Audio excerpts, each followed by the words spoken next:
Connaissez-vous Mob Psycho 100? Un animé d'action et de surnaturel qui parle de beaucoup de sujets profonds et touchants. Cet animé est aussi un miracle de l'animation, de par les nombreux animateurs stars ayant taffé dessus et l'énorme prise de risque prise avec ces derniers. Ce qui fait que l'animation est folle, mais vraiment, du sakuga partout, même quand tu t'y attends pas et qu'il n'y a aucune raison d'en avoir, c'est beau. Aujourd'hui, je vais tenter de relever le défi de recréer un combat de Mob Psycho 100 en un mois. Je précise aussi, je compte pas réanimer les scènes, mais bien recréer le combat de A à Z en m'inspirant du fight original. Pour débuter cette première semaine, j'ai uniquement commencé par étudier les deux personnages du combat. Parce que mieux vaut sacrifier un jour ou deux pour faire en sorte de bien dessiner les personnages tout le long du défi.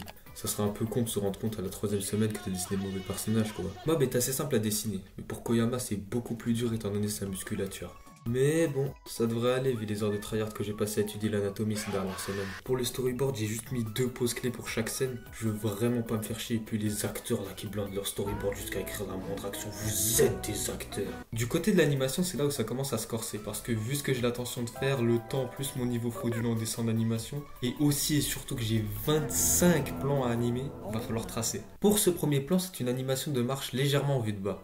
Ici, le challenge, c'est d'animer la marche et dessiner les chaussures tout en respectant la perspective. Pour ce faire, on va utiliser un point de fuite, pour ensuite dessiner des cubes et dessiner les chaussures par-dessus. Puis on clean, on colore, on ombre, on rajoute le décor, et c'est tout bon.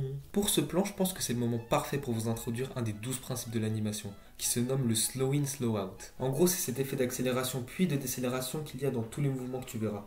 Peu importe lequel, il y aura toujours un slow in, slow out, sauf si t'es un robot évidemment. Pour l'animation, j'avais en tête de partir sur un gros plan sur la tête de Mob, puis la cam qui va reculer tout en respectant le principe de slow out, puis Mob qui va envoyer une décharge d'énergie vers son ennemi. Il reste plus qu'à clean, colo, ombre, background, et c'est fini. Pour ce troisième plan, c'est un plan vraiment simple, inspiré d'une scène de JJK. Le but ici est de faire ressentir la puissance de Mob, via justement l'aura du plan précédent.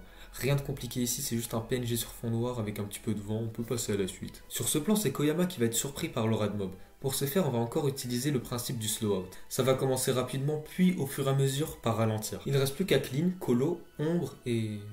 À ce moment-là, je me suis rendu compte de mon erreur. Les ombres dans Mob Psycho ne sont pas en cel shading, c'est-à-dire des ombres nettes, mais elles sont floues. Et en soi, ça m'aurait pas posé de problème si j'étais pas sûr. Flip à clip! Flip à clip ne possède pas d'option pour flotter. Enfin si, mais uniquement dans les versions les plus récentes. Et dans ce cas, pourquoi je ne vais pas mettre à jour mon flip à clip? Parce que le mien est littéralement cassé. Mais dans le bon sens du terme. En gros, je comprends pas pourquoi moi je dois payer pour avoir le putain de filigrane. Le filigrane, c'est le truc en bas à gauche là, tout moche. Mais ne vous en faites pas, j'ai trouvé LA solution. En un seul mot, le airbrush. En gros, on va faire ça.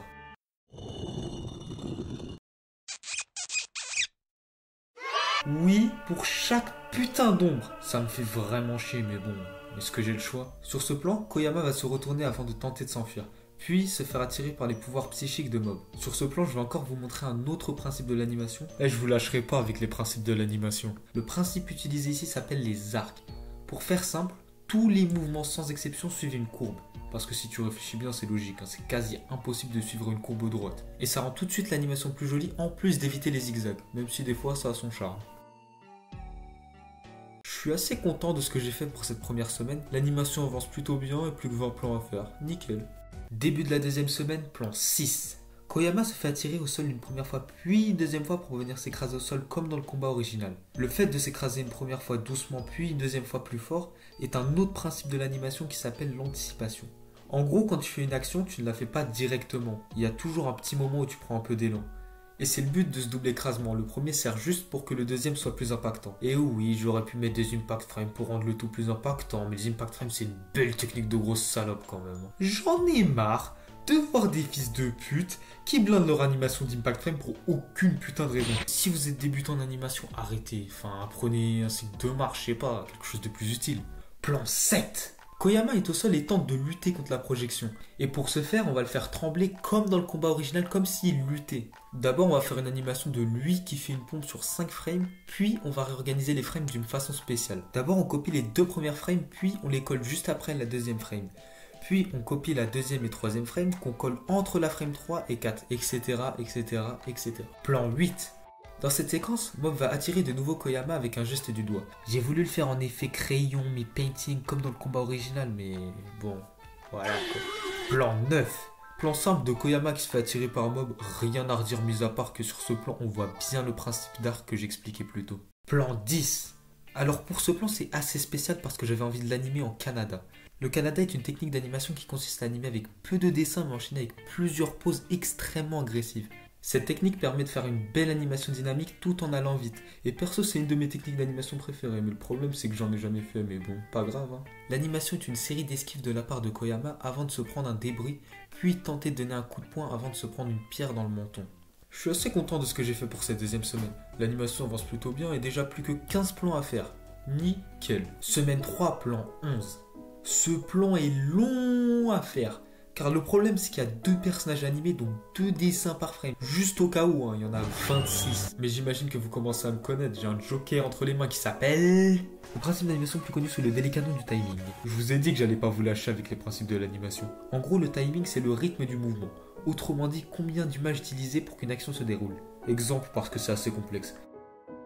Plus le mouvement est lent et saccadé, moins il y aura d'images. Plus le mouvement est rapide et énergique, plus il y en aura. Et pourquoi on anime en 24 fps nativement et pas en 13 ? Parce qu'on peut aussi travailler en pas. Les pas, c'est combien de temps va rester un dessin.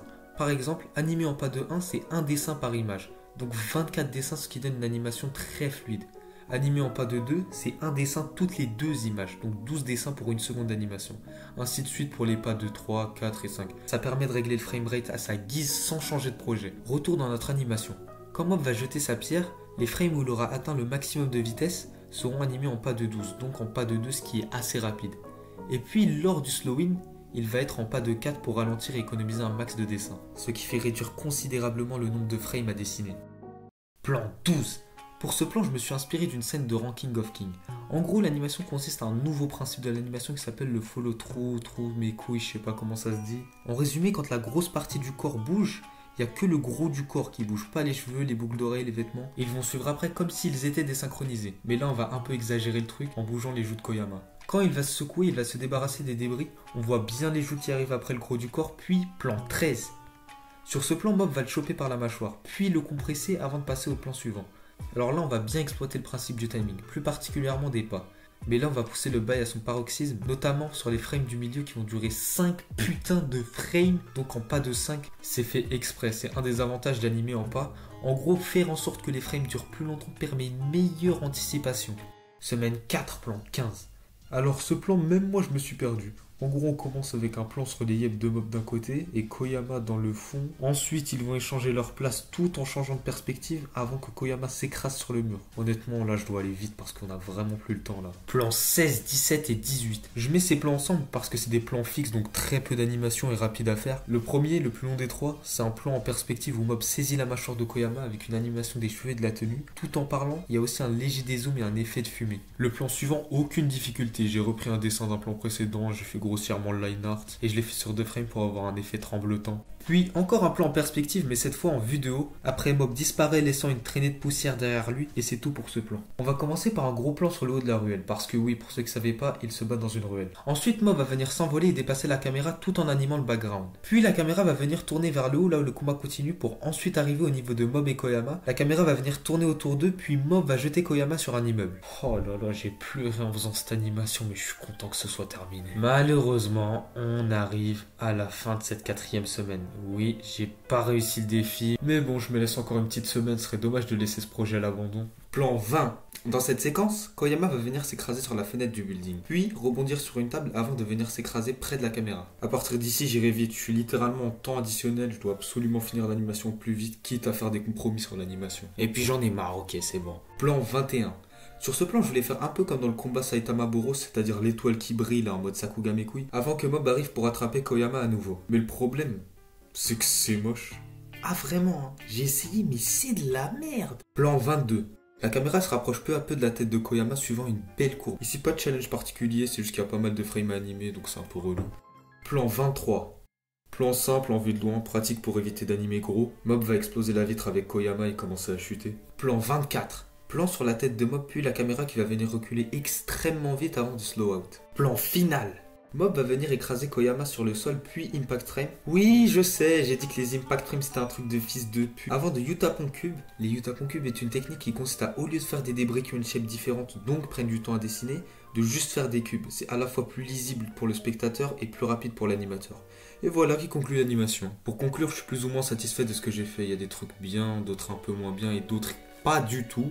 Mais bon, faut sortir de sa zone de confort, sinon on progresse jamais. De plus, c'est le premier combat que j'anime dans ma vie, donc je suis assez content de ce que j'ai fait. Désolé si les explications n'étaient pas toujours très claires, j'ai même sûrement dit de la merde. Donc s'il y a des experts dans les coms, n'hésitez pas.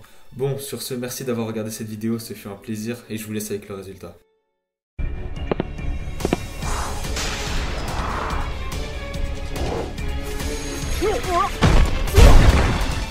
俺が手をつかされたあんなガキに。